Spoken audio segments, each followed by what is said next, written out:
temperaturas y lluvias en gran parte del estado. La Coordinación Estatal de Protección Civil hizo un llamado a la población para reforzar las medidas, proteger la salud ante los efectos del frío y los estragos que puedan dejar las lluvias. En el estado de Tlaxcala se mantendrá el ambiente frío a muy frío. Con base en información del Servicio Meteorológico Nacional, se prevén temperaturas mínimas de -5 grados a 0 grados con heladas en zonas del Estado de México, Tlaxcala y Puebla.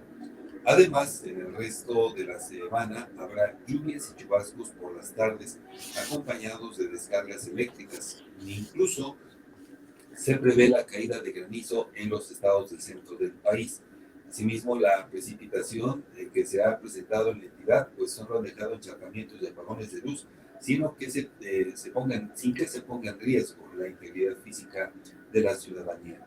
El coordinador estatal de Protección Civil, Juvencio Nieto Galicia, recomendó a las y los ciudadanos mantenerse bien abrigados, tomar muchos líquidos y consumir frutas que contengan vitamina C para evitar algunos problemas respiratorios. Además, pidió prestar atención a las personas de la tercera edad, así como a los menores de edad.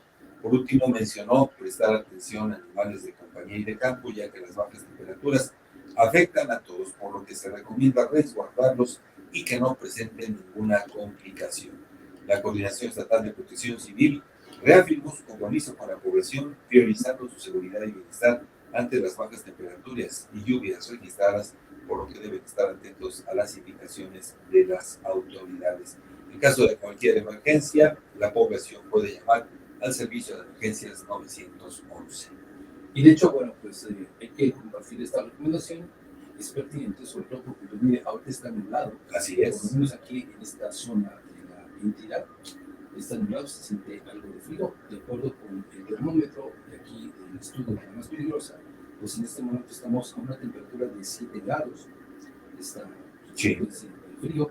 Y aparte, pues fíjese, en la zona también ayer, pues granizó, tengo entendido que en Terrenate hubo una importante granizada.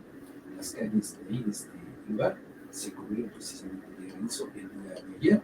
Así es que, bueno, pues hay que tomarlo en cuenta y pues abrigar bien a los niños, a los infantes y también, desde luego, a las personas adultas mayores. No hay que confiarse. Sobre todo, Fabián, ahorita que muchos niños tienen que ir a la escuela, pues obviamente hay que extremar las precauciones, además del abrigo también